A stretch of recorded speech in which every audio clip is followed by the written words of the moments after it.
பெண் என்னும் நான் அப்படிங்கிற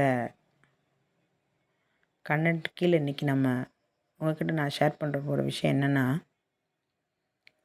பெண்கள், அதுவும் திருமணமான பெண்கள் இந்த காலகட்டத்தில் அவங்க ஆற்றலையும் அவங்க சக்தியையும் முழுசாக மறைக்கப்பட்டு அவங்க மழுக்கடிக்கப்பட்டாங்க அப்படின்னு தான் சொல்ல தோணுது. அது ஏன் சொல்கிறோன்னா, அந்த பெண்ணாக இருக்கிறதுல என் பங்கும் இருக்குது. அதுதான் சொல்கிறேன்.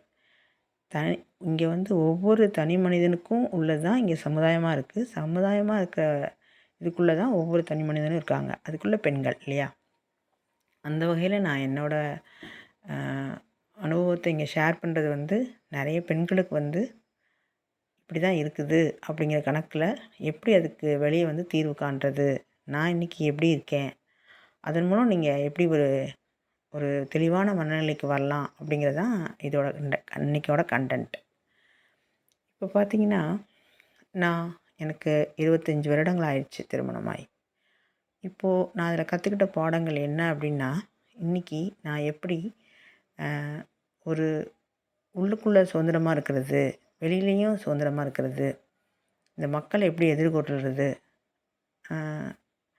ஒரு சூழ்நிலை அமையாத ஒரு திருமணத்தில் ஒரு குழந்தைக்காண்டி வாழ்கிறது இல்லாமல் நமக்காண்டி எப்படி வாழ்கிறது,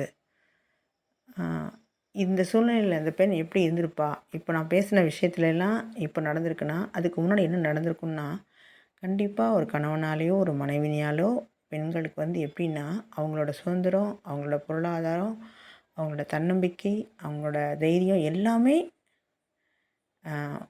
பறிக்கப்பட்டிருக்கும், மறைமுகமாகவோ டைரெக்டாகவோ.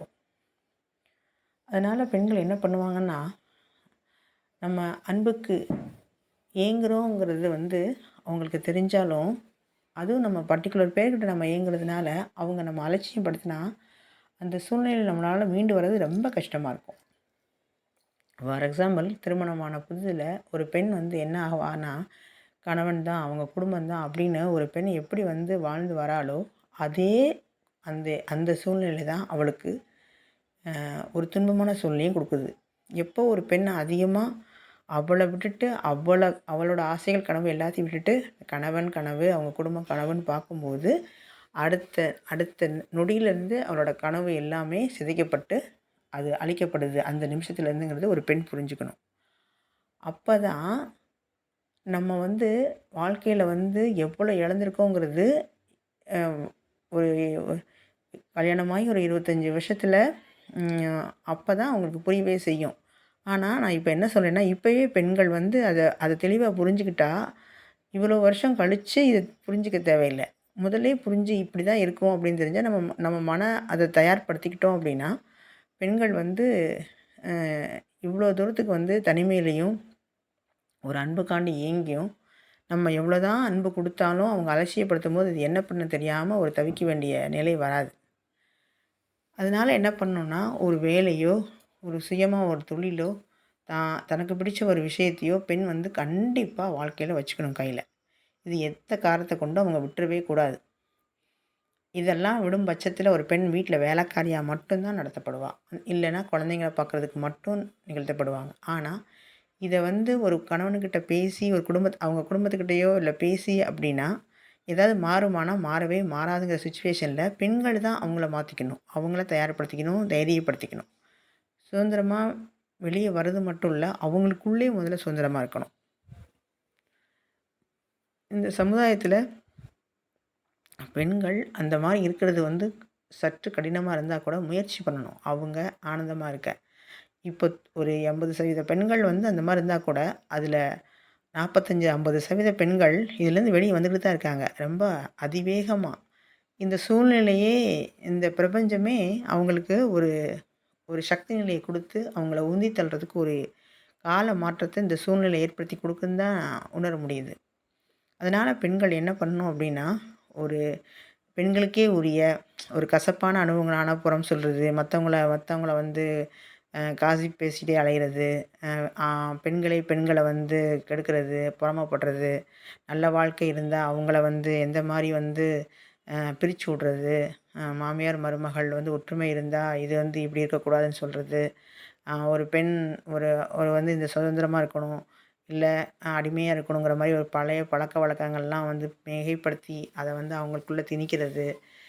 பெண்கள் வந்து இவ்வளோ ஒழுக்கங்கேடா இருக்கக்கூடாதுன்னு சொல்கிறது, இல்லைன்னா பெண்களுக்கு அதிக சுதந்திரம் கொடுக்கறது. இந்த மாதிரி சில விஷயங்கள்லாம் எல்லாத்தையும் தடுத்து நிறுத்திட்டு, அதெல்லாம் அப்படியே கம்ப்ளீட்டா அப்படி விட்டுட்டு, நிகழ்காலத்திலிருந்து 2025ல முடிஞ்சு போன விஷயத்த எல்லாத்தையும் விட்டுட்டு, 2026லேருந்து பெண்கள் எந்த மாரி பண்ணணும்னா, முடிஞ்சு போன விஷயத்த முடிச்சதாவும், எல்லா நன்மையும், எல்லா தீமையும் எல்லாமே ஒரு காரணத்தின் பொருட்டு தான் நடக்குங்கிறத உணர்ந்து, மக்கள் வந்து தர்மம் மட்டும் தான் சரியானதுல இருக்கும்.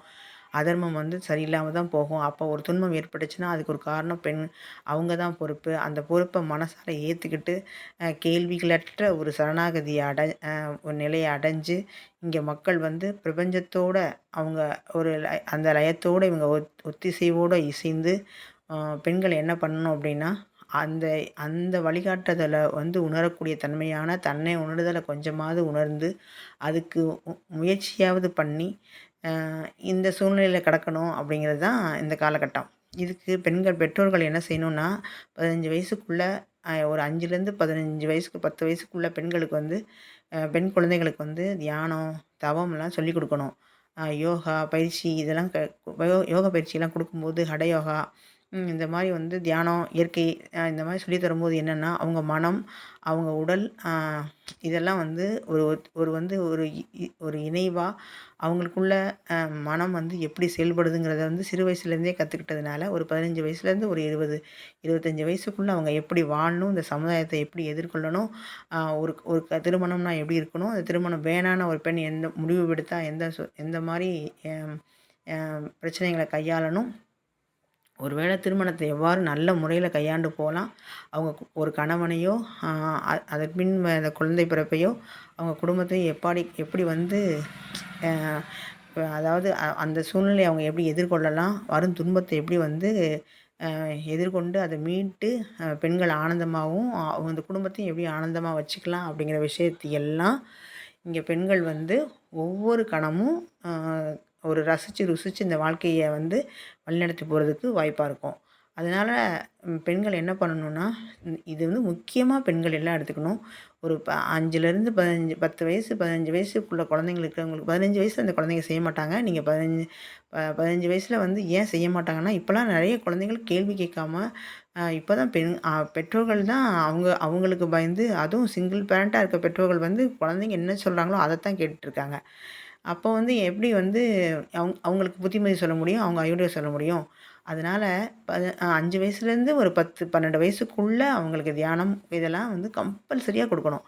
குடுக்கும்போது என்னன்னா, ஒரு 15 வயசுல அவங்க வந்து அந்த ஹார்மோன்ஸ்னால வந்து சில மாற்றங்கள் ஏற்படும்போது, அத முன்னாடியே நம்ம வந்து மனத தயார்படுத்தியிருக்கிறதுனால, அத ஒரு நல்ல செம்மையான வழியில வந்து அந்த அந்த குழந்தைய எடுத்து சொல்லும்போது, இந்த சமுதாயத்துக்கும் அந்த பெண் குழந்தைகள் வந்து இங்கே ஒரு நல்ல உதாரணமா மாறி, அவங்கள் மூலம் பிறக்கிற சந்ததிகள் கூட இந்த இந்த பூமிக்கு ஒரு அழகான ஒரு செழிப்பான செல்வமா மாறுவாங்க. அந்த குழந்தை செல்வங்கள் வந்து இனிமே வர இந்தியால ஒரு ஒரு நல்ல ஒரு ஞானமான ஒரு ஒரு ஒரு இந்திய நாடு, தாய் திருநாடு, பாரத நாடு அப்படின்னு சொல்றதெல்லாம் நமக்கு வந்து ரொம்ப ஒரு ஞானம் மலர்ந்த பூமியா, அதாவது என்னன்னா, கருவிலிருந்தே ஒரு குழந்தைக்கு ஞானமாவும், அதற்கு மேல் பிறந்த குழந்தைகளும் ஞானத்தன்மையில வளரும்போது, இங்க இருக்க சூழ்நிலை மொத்தமா மாறி, இந்த பூமியோட வைப்ரேஷனே அ மாறுறதுனால, இங்க இருக்க குழந்தைங்களோட தன்மையும் மாறுறதுனால, மொத்த என்டையர் எர்த்துமே வந்து ஒரு ஒரு சூப்பரான ஒரு பவரோட, ஒரு புதுவித ஒரு ஆற்றல் சக்தியோட விளங்கும். அதனால அதுக்கு பங்களிப்பு வந்து நம்ம பெண்களாகிய நம்மளோட பங்கு ஜாஸ்தி இருக்கிறதுனால, எப்படி ஒரு ஒரு வீட வந்து ஒரு பெண் எப்படி வந்து அ ரொம்ப சிறப்பா, அன்பா, ஆனந்தமா வழிநடத்துவாளோ, அதே மாரி இந்த ஒவ்வொரு பெண்களும் அப்படி இருக்கும்போது, அந்த அந்த பங்கு வந்து இந்த பூமிக்கு வந்து ஒரு அளப்பரிய சக்திய அ அதை கொண்டு போயி ஒரு ஒரு மகத்தான நிலையில அந்த சூழ்நிலைய நிறுத்தும். அதுதான் இங்க பெண்கள் ஒண்ணு ஒண்ணு செய்யணும். இங்க துன்பப்பட்டது ஏற்கனவே வந்து இங்க எல்லாமே ஒரு காலையில சில பெண்கள் சொல்றதெல்லாம், என் கணவன் வந்து ரொம்ப கொடுமைப்படுத்துறாரு, துன்பப்படுத்துறாரு. மனைவி வந்து இருக்காங்க. நான் இவ்வளோ நாள் இருந்தேன். குழந்தைகளுக்காண்டி தான் வாழ்றேன். நான் என்னோட அறிவெல்லாம், என்னோட இதெல்லாம் மழுங்கிருச்சு.